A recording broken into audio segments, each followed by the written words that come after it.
تازہ ترین ویڈیوز کے لیے چینل کو سبسکرائب کر کے بیل آئیکن اور آل نوٹیفیکیشن پر کلک کریں تاکہ آپ کو ملے ہر اپڈیٹ سب سے پہلے۔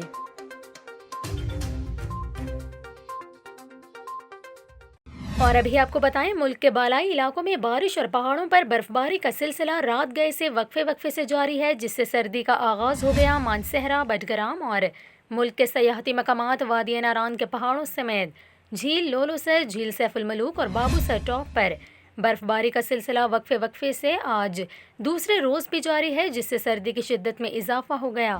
ناران کے پہاڑوں پر 2 انچ سے زائد برف پڑ چکی ہے، جبکہ شدید برف باری سے ناران بابو سر ٹاپ روڈ عارضی طور پر بند ہو گیا۔ ناران، چلاس اور گلگت بلتستان جانے والی مسافر گاڑیوں کو شاہراہ قراقرم پر سفر کرنے کی ہدایت دی گئی ہے۔ اس کے علاوہ گلگت بلتستان ایمرجنسی سروس کی جانب سے بابو سر میں امدادی کارروائیاں بھی جاری ہیں۔